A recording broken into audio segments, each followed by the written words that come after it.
If you are a physics enthusiast, then you might have heard about the beta decay process, and that is what which we are going to cover in this video. In simple words, beta decay is a process in which either a proton is converted into a neutron or a neutron gets converted into a proton along with generation of needed charges. Now the question arises, why does it happen? So in order to stabilize itself, an atom does so to maintain the proton to neutron ratio. Now there are two types of beta decay. First one is beta negative decay, and second one is beta positive decay. So from the names we can infer that in this process a negative thing would be there, and in this process a positive thing would be there.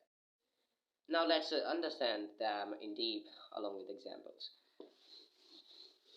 So in beta negative decay,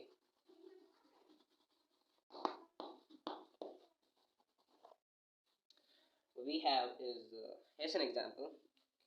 Carbon 14 is converted into nitrogen along with an electron and this thing over here.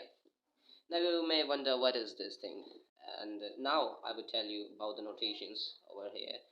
So this is a carbon 14. You may remember that it is used in carbon dating. It is an isotope of carbon. It gets converted into nitrogen along with an electron, and this is an antineutrino. This symbol represents a neutrino, and a bar over it represents antineutrino. Now this carbon has 6 protons. As we know that atomic number is nothing else but the number of protons in it. So it has let's say it has 6 protons and it has 8 neutrons.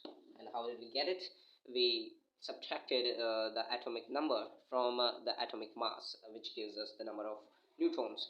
Now in case of this nitrogen, there are 7 protons and there are 7 neutrons. What we can observe from here is that this is the number of neutrons and this is the number of neutrons, right? So 8 got converted into 7 and 6 got converted into 7. Here we have added 1 and here we have subtracted 1. Now you may get it now that this neutron has converted into a proton, and if a neutron gets converted into a proton, see, a neutron do not have any charge, it's neutral. So in order to stabilize the charge, as a neutron which has no charge gets converted into a positive 1 charge, we would need a negative charge, and that is what here the electron is. The electron is emitted to stabilize the charge, and along with that some other subatomic particles also emit. One of them maybe is the antineutrino. I'm saying maybe because there can be many more further innovation in this field, and we get to know that there are so many more subatomic particles which get emit in this process. What we know today is just the neutrino and the antineutrino. The neutrino is emitted into beta positive decay, which we will discuss further. So what we can see here is that a negative charge has emitted with the decay of carbon 14, which gets converted into nitrogen. So we name this process as beta negative decay. Now let's get to the beta positive decay, and also this electron over here represents that this antineutrino has been emitted along with this electron. So now let's talk about beta positive decay.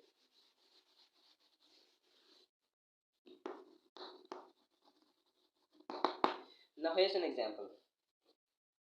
Nitrogen 713 is converted into carbon 613 along with generation of this thing over here.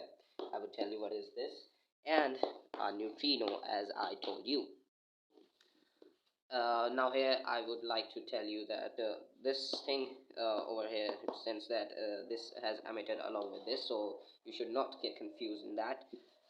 Now here the nitrogen which has proton 7 and neutron 6, and this carbon over here has 6 proton and 7 neutron, right? Yes, 7 neutron. Now what we can see here is here 6 neutron, 7 neutron, 7 proton and 6 neutron. We can infer that this proton is converted into the neutron, right? So if a proton is converted into a neutron, now we can see is a positive charge is converted into 0. It means that this positive charge has gone somewhere else. So there's another subatomic particle which we call as positron, which is just as opposite as the electron in terms of charges, but the properties of both of these terms are the same. So you can think that electron is a twin brother of positron. So positron has a positive charge, right? So what we can infer from this is that here a positive charge has emerged, so we can name this process as peak positive decay.